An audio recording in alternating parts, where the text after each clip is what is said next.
Shalom, salam damai. Kita lanjutkan dengan Injil Matius bab 10 dengan judul perikop Yesus mengutus ke-12 rasul. Ke-12 murid itu diutus oleh Yesus dan ia berpesan kepada mereka, "Janganlah kamu menyimpang ke jalan bangsa lain atau masuk ke dalam kota orang Samaria, melainkan pergilah kepada domba-domba yang hilang dari umat Israel. Pergilah dan beritakanlah, kerajaan surga sudah dekat. Sembuhkanlah orang sakit, bangkitkanlah orang mati, tahirkanlah orang kusta, usirlah setan-setan. Kamu telah memperolehnya dengan cuma-cuma, karena itu berikanlah pula dengan cuma-cuma. Janganlah kamu membawa emas atau perak atau tembaga dalam ikat pinggangmu. Janganlah kamu membawa bekal dalam perjalanan. Janganlah kamu membawa baju 2 helai, kasut atau tongkat, sebab seorang pekerja patut mendapat upahnya. Apabila kamu masuk kota atau desa, carilah di situ seorang yang layak, dan tinggallah padanya sampai kamu berangkat. Apabila kamu masuk rumah orang, berilah salam kepada mereka. Jika mereka layak menerimanya, salammu itu turun ke atasnya. Jika tidak, salammu itu kembali kepadamu. Dan apabila seorang tidak menerima kamu dan tidak mendengar perkataanmu, keluarlah dan tinggalkanlah rumah atau kota itu, dan kebaskanlah debunya dari kakimu.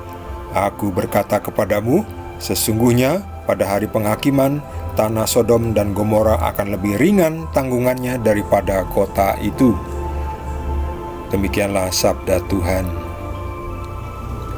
Setelah sebelumnya Yesus memilih 12 murid-muridnya, 12 rasul, sekarang Yesus mengutus mereka. Yesus mengutus mereka berdua-dua. Pergilah pada domba-domba yang hilang dari umat Israel. Jadi jangan pergi ke kota Samaria, sebab orang Samaria waktu itu tidak bersahabat dengan orang Yahudi. Ya, memang Yesus diutus kepada orang-orang Israel dahulu. Bukan berarti Yesus tidak mau menerima orang yang bukan orang Israel, karena Yesus waktu itu berbentuk manusia, tidak bisa pergi ke banyak tempat, terbatas tempat, ruangan, dan waktu.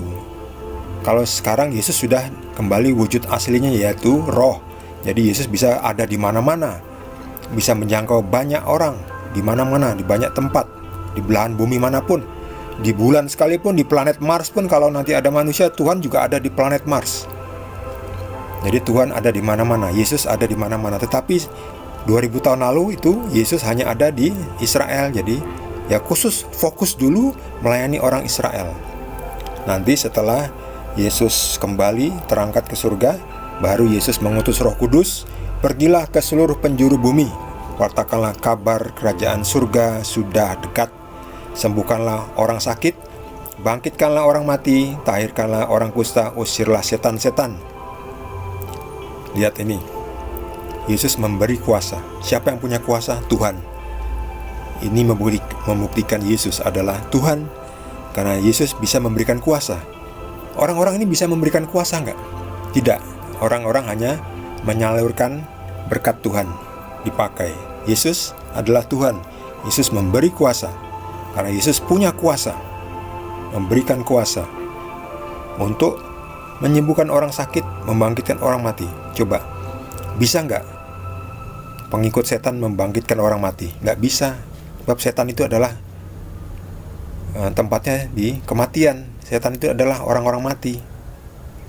Orang-orang mati yang pengikut setan itu nanti jadi setan, ya, karena mereka mengikuti setan. Gak bisa bangkit nanti untuk dimusnahkan ke dalam neraka. Jadi yang membangkitkan orang mati itu hanya Tuhan. Ini membuktikan Yesus adalah Tuhan. Mau cari alasan apa lagi untuk tidak percaya? Kamu telah memperolehnya dengan cuma-cuma, karena itu berikanlah juga dengan cuma-cuma. Jadi murid-murid ini menerima kuasa dari Tuhan Yesus dengan gratis. Jadi jangan pasang tarif ketika nanti mengunjungi kota atau desa atau rumah dan menyembuhkan penyakit, lalu jangan menerima tarif, jangan pasang tarif. Meskipun sukarela sekalipun jangan. Ya, dikasih makan, ya kita kan butuh makan memang. Dikasih pakaian, karena Yesus mengatakan tidak usah bawa baju, tidak usah bawa tongkat, tidak usah bawa bekal, tidak usah bawa uang, emas, apapun. Karena apa? Karena jika kamu melayani, kamu adalah bekerja. Dan setiap orang yang bekerja patut mendapat upahnya. Ya, makan, tempat tinggal, lalu kalau butuh pakaian udah robek ya diganti, diberi, itu saja. Jadi nggak banyak-banyak yang diminta. Tiap pekerja patut mendapat upahnya. Jadi tidak usah membawa bekal. Tetapi ketika kamu masuk kota itu, carilah orang yang layak dan berilah salam. Kalau orang itu layak menerima salammu, salammu itu akan tinggal kepada mereka. Kalau tidak, salammu itu kembali kepadamu. Oh, ternyata bisa kembali. Ternyata salam yang kita berikan itu bisa kembali kepada kita.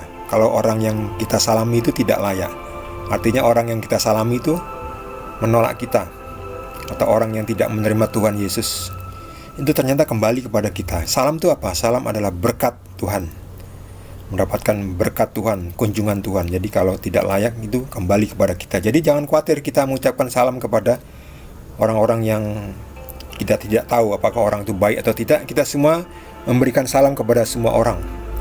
Nanti salam itu kalau ternyata datang kepada orang yang tidak layak, salam kita itu akan kembali kepada kita. Berkat yang kita berikan kepada orang lain itu juga akan kembali kepada kita. Jadi kita berkati semua orang. Nanti urusannya Roh Kudus yang akan melihat apakah orang itu layak mendapatkan berkat atau tidak. Kalau mereka mengusir engkau, kebaskanlah debunya dari kakimu, tinggalkanlah rumah atau kotamu. Sebab aku berkata kepadamu, pada hari penghakiman kota Sodom dan Gomora akan lebih ringan tanggungannya daripada kota itu. Wah, mengerikan ya. Jadi kalau menolak Yesus, menolak pengikut Yesus itu ternyata lebih berat tanggungannya daripada Sodom dan Gomora yang sudah dimusnahkan oleh Tuhan. Jadi sebaiknya janganlah kita menolak kedatangan dari pengikut Yesus. Pengikut Yesus yang benar ya. Pengikut Yesus yang selalu memikul salibnya setiap hari, berjalan mengikuti Yesus, itu mereka membawa berkat Tuhan. Janganlah kita seperti orang ini yang menolak, bahkan membanting pintu. Itu dia nanti akan berat tanggungannya, lebih berat daripada penghakiman terhadap kota Sodom dan Gomora. Bagi saudara yang mendapatkan tambahan pencerahan dari Tuhan Yesus, boleh juga berbagi dengan kita semua. Bagi yang belum subscribe, jangan lupa di subscribe dan juga di like. Kita akan lanjutkan dengan perikop berikutnya dari Injil Matius. Terima kasih. Tuhan Yesus berkati kita semua.